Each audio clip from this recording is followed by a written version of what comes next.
بصفرة النهاية بعد ركلات الترجيح.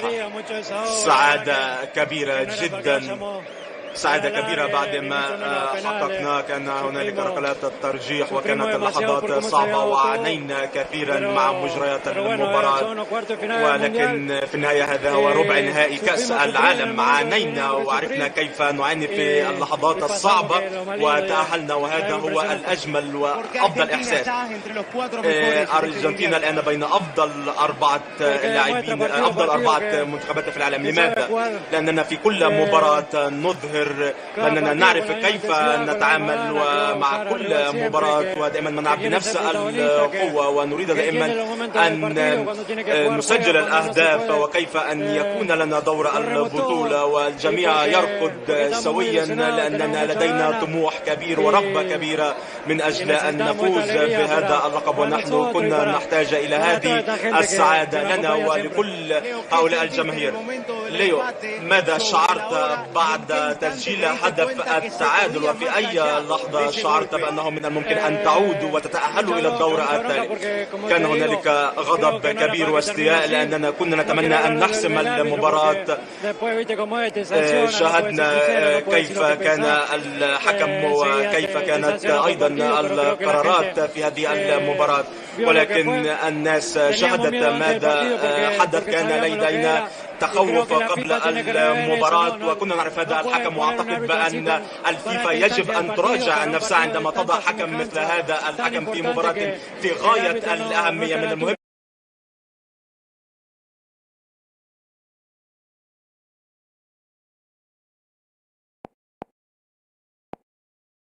مباراة وكنا نعرف هذا الحكم، واعتقد بأن الفيفا يجب أن تراجع نفسها عندما تضع حكم مثل هذا الحكم في مباراة في غاية الأهمية. من المهم لحظات المباراة هو منتخب لديه لاعبون مميزون جدا ويعرفون كيف يحركون الكرة في وسط الميدان. هو منتخب يعمل ويلعب مع نفس المدرب من بطولة كأس العالم الماضية، وفي النهاية ونصف نهائي كأس العالم، وستكون مباراة صعبة جدا.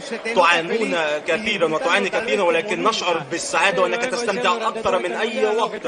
نعم، نحن في ربع نهائي كأس العالم وتأهلنا إلى نصف النهائي. نحن نستمتع بهذا وبالجمهور، وأن نسير خطوة بخطوة وأن نحاول أن نفوز بالمباراة وكل مباراة بكل ما لدينا. سعيد جدا، سعيد جدا. شكرا جزيلا. استمعنا لميسي بعد هذا اللقاء متحدثا بعد تأهل منتخب بلاده إلى المربع الذهبي، حيث الأرجنتين تبلغ المربع الذهبي لكأس العالم للمرة السادسة في تاريخها، وهولندا تخرج من الدور ربع النهائي لكأس العالم لأول مرة منذ عام 94 منذ بطولة الولايات المتحدة الأمريكية التي نظمتها تلك السنة. تحدث ليونيل ميسي دكتور طارق عن التحكيم. لربما يكون أمر غريب أن يتحدث عن طريقة التحكيم أو عن تأثير التحكيم في هذا اللقاء. أنا بس بتكلم على التصريح ميسي يعني في الأخير عن حديثه عن حكم مباراة، ويعرف أن حكم مباراة في الدوري الإسباني، يعرف في الشامبيونز ليج، ويعني من الحكام المتداول تواجده. حكم قراراته كانت مستفزة، حكم أخرج المباراة بطريقة مختلفة مغايرة، كانت ممكن تأخذ طريق آخر خارج الروح الرياضية. لذلك أنا ما أتكلم على حماية ميسي فقط، لا، حماية كرة القدم. كأس العالم يجب أن يختار الحكام النخبة لتحكيم مثل هذه المباريات، خصوصا في الأدوار الإقصائية الآن.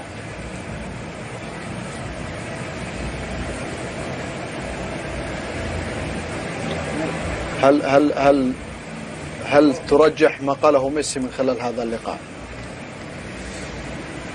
Sí, no estoy de acuerdo con que lo haya dicho Messi. Él no es el que tiene que decir estas cosas. لا أتفق معه فيما قاله، لأنه لا يجب أن يتحدث عن ذلك. اللاعبون هم موجودون من أجل أن يلعبوا، والمسؤولون يمكن أن يتحدثوا عن ذلك. ربما القرارات لم تكن صائبة وكان هنالك حالات جدلية، ولكن الفيفا يجب أن تكون على وعي باختيار الحكام المناسبين لكل مباراة، ومثل هذه المباريات قوية، هي أدوار إقصائية، وكل قرار له أهمية كبيرة. هو حكم ربما مشهور، أدار مباريات كبيرة في دوري الأبطال، ولكن اليوم لم يبدو لي صائبا في قراراته.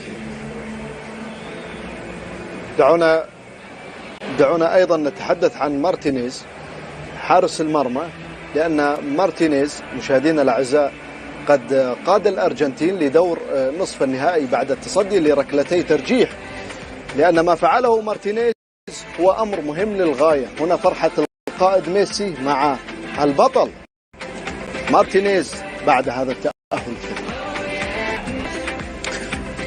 هذا هو حذاء القائد ميسي وأبناء ميسي مع تاريخ ولادتهم مطبوع على حذاء قائد منتخب الأرجنتين. يتذكر أبنائه دائما يرافقونه حتى في أرضية الملعب. لفتة جميلة من ليونيل ميسي الأسطورة في تاريخ كرة القدم الأرجنتينية والعالمية. هنا الفرحة في حديقة البدع منطقة المشجعين مشاهدينا الأعزاء بعد انتصار الأرجنتين والتأهل إلى المربع الذهبي، وهذه فرحة من جميع زوايا حديقة البدع مشاهدينا الأعزاء في منطقة المشجعين. أهلا بحضراتكم في أحد أبرز وأجمل مباريات كأس العالم فيفا قطر 2022 مشاهدينا الأعزاء. كان جابرييل باتيستوتا منفردا كهداف للمنتخب الأرجنتيني بعدد 10 أهداف حتى هذه المباراة، وبالتالي سجل ليونيل ميسي وعادل رقم جابرييل باتيستوتا، وطبعا هو الهداف التاريخي لمنتخب الأرجنتين في كأس العالم. أصبح الهداف التاريخي لمنتخب الأرجنتين في كأس العالم مشاركة مع ميسي. رقم كبير لميسي. Sí, era para mí también.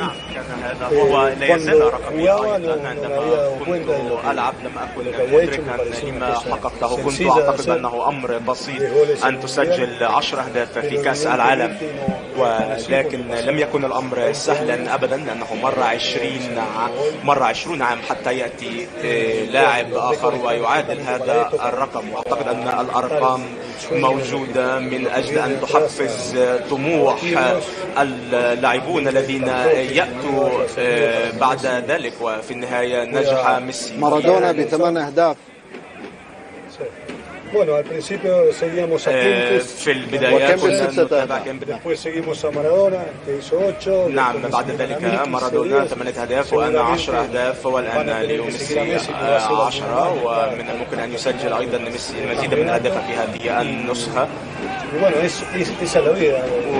وسعادة كبيرة أيضا في النهاية، فأنت تحاول أن تسجل وأن تتفوق، وأنا اليوم سعيد جدا لأن هدف ميسي ساعدنا من أجل أن نتأهل إلى الدور القادم، وهذا هو الأهم، أن يفوز المنتخب الأرجنتيني بكأس العالم ويذهب بها إلى